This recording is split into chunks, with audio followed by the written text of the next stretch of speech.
के बाद कार्यक्रम में आप सभी का स्वागत है। एक बार मारुति को और देखते हैं। 12,700 पे आपकी स्क्रीन पे डे हाई की ट्रैजेक्टरी मार्केट ट्रेड करता हुआ गदगद है। यहाँ पर ये इस वक्त टॉप लाइन बॉटम लाइन के नंबर्स पे एबिटा में अगर आप देखें तो यहाँ पर स्लाइड ड्रॉप है और मार्जिन्स अगर आप देखें, हालांकि याद रखिए जो मैं बात कहता था मेटल प्राइसेस फर्म रहे हैं, that will put pressure on margins. EBITDA margins यहाँ पर अगर आप देखें तो घटे हैं।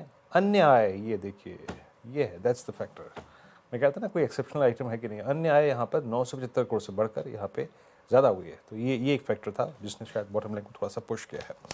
खैर, फिरोज़ अजीज़ आज बिग मार्केट वॉइसेस की कड़ी में हमारे साथ जुड़ चुके हैं। फिरोज़, गुड आफ्टरनून कार्यक्रम में स्वागत है। फिरोज़, आज हमने एक मतलब हमारे लिए दो चीज़ें बहुत महत्वपूर्ण थी। एक हमारा रनिंग अर्निंग सीज़न और दूसरा यूएस टैरिफ।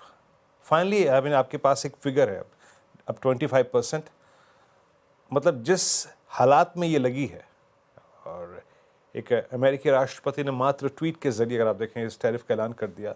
आप इसे एक तरफा मानेंगे, but that's the I think worst case scenario as of now. 25% का टैरिफ, जिस प्रकार का मार्केट का रिएक्शन है, आप इस इवेंट पर इस रिएक्शन को कैसे रीड कर रहे हैं?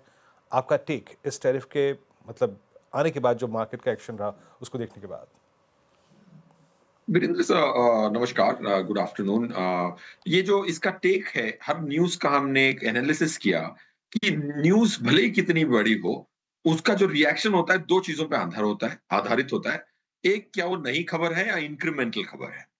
ये एक इंक्रीमेंटल खबर मानी जाएगी क्योंकि इसका ये जो नया वेरिएबल आया था वो 7 अप्रैल को आ चुका था। इसीलिए आपने देखा कि पहले पहले पहले क्षणों में ही 1600 पॉइंट निफ्टी गिर गई थी, 23,200 से सीधे 21,700, क्योंकि नया वेरिएबल था। अब ये नया वेरिएबल नहीं है, इंक्रीमेंटल और न्यूज है। सो उस पे जो इम्पैक्ट्स आते हैं वो बहुत एक्सपेक्टेशन से परे आते हैं। काफी लोगों ने कल रात को जब मैं बात कर रहा था एक्सपर्ट से, मार्केट गैप डाउन खुलेगी, तो मैंने कहा भाई ये जो न्यूज है ये ऑलरेडी बासी न्यूज है, ये कोई फ्रेश न्यूज नहीं है, नया न्यू वेरिएबल नहीं है, ऐसे कि क्रोएट ब्रेकआउट आया। So that's one thing. Second is किस स्थिति में आती है। एक साल का प्रैक्टिकल टाइम करेक्शन हो चुका है, 5.86 प्राइस करेक्शन हो चुका है। सितंबर 2024 में आप 26,200 पे थे, 11-12 महीने का टाइम करेक्शन, प्राइस करेक्शन 6% का, एफआईआई की नेट सेल 86% की, एफआईआई की कैश सेल 3 मंथ्स की सबसे हाईएस्ट, डीआईआई का कैश फ्लो पॉजिटिव। ये सबके आधारित मेरे हिसाब से निफ्टी ने एक सबड्यूड नॉर्मल डे, जो आप आज इंडिया की जो स्टैंडर्ड डिविएशन है निफ्टी की वो 18.37 है लास्ट 1 ईयर की। इसका ये मतलब है कि हर दिन 1.1% की तो मूव एवरेज आती है। That's what 18% volatility says. तो आज एक नॉर्मल डे इसलिए निकला क्योंकि ये दीज आर द 3-4 फैक्टर्स। हर खबर को हम खबर की तौर पे नहीं देखते, वो खबर आती कब है इस पे उसका पावर आधारित होता है। ओके, तो फिलहाल ये कुछ फैक्टर्स। फिरोज़ जी, गुड आफ्टरनून, श्रेया बात कर रही हूँ। आऊँगी आपके पास, लेकिन डाबर के नतीजे फ्लैश हो रहे, एक बार उस पर उसको देख लेते हैं नंबर। और देखिए कंसोलिडेटेड मुनाफा अगर आप रखें स्क्रीन पर तो 500 करोड़ से बढ़कर 514 करोड़ हो गई है। मिनिमम बढ़ोतरी यहाँ पर देखने को मिल रही है। मार्जिन हालांकि फ्लैट रहे, देखिए साल दर साल के आंकड़े बता रही हूँ मैं आपके सामने। और अभी इससे थोड़ी देर पहले हमने एचयूएल के रिजल्ट भी देखे आज सुबह, तो वो तो अच्छे थे, लेकिन डाबर के नतीजे आप देखें तो आई 3,349 से बढ़कर 3,405 करोड़ हो गए। तो यहाँ पे भी थोड़ी बढ़ोतरी देखने को मिल रही है साल दर साल। लेकिन एबिटा मार्जिन बिना बदलाव के 19.6% पर ही है साल दर साल के हिसाब से, लेकिन मुनाफा थोड़ा बढ़ा है। इसी पर सवाल होगा फिरोज़ जी, जिस तरीके से एफएमसीजी स्पेस में अगर आप देखें नतीजे आए, हमने एचयूएल के नतीजे आज देखे, शानदार नतीजे थे और स्ट्रीट ने रिवॉर्ड किया।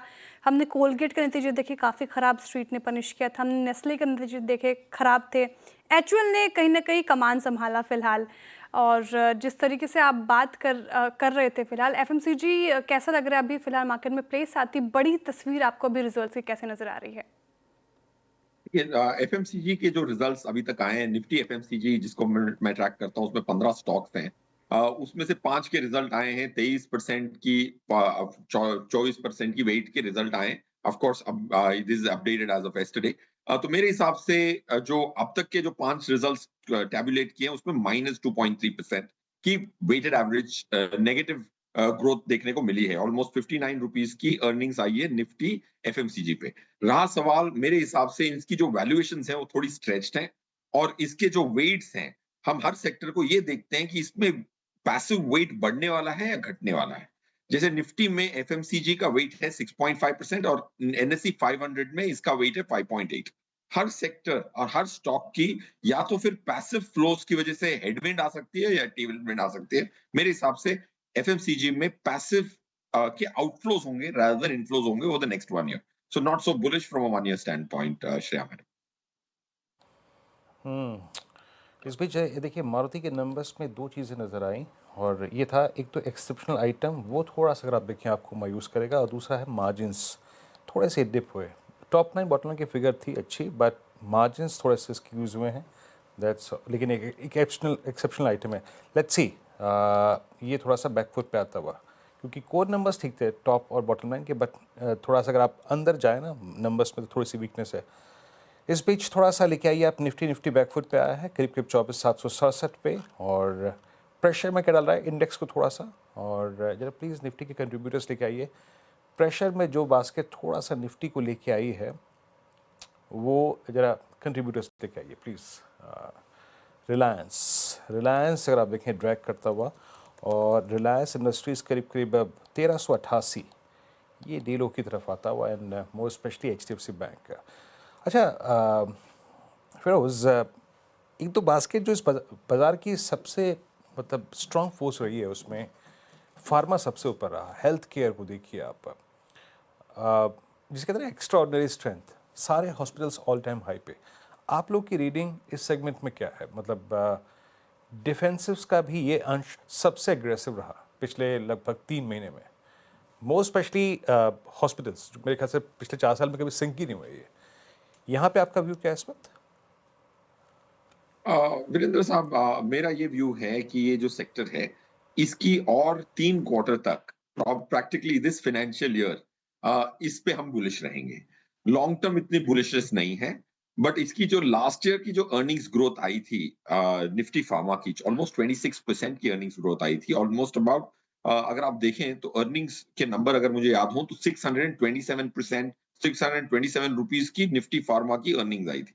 तो उसमें ये सब आ जाते हैं बट मेरा ये मानना है कि इसमें जो लॉन्ग टर्म स्ट्रक्चरल पैसा बनाना मेरे हिसाब से संभावना कम है। बट आप सही फरमा रहे हैं कि इनके जो जैसे हॉस्पिटल के शेयर्स हैं वो ऑटोमेटिकली मतलब पुश की वजह से काफी ऊपर ट्रेड कर रहे हैं। आई थिंक अगले 6 महीने तक इनमें बुलिशनेस रहेगी if your long term investor जो निफ्टी को बीट करना चाहता है निफ्टी फार्मा से 3-4% पर एनम 3-4 साल के लिए नहीं होगा but I think next 6 months still bullish. तो ये मोमेंटम कंटिन्यू होगा।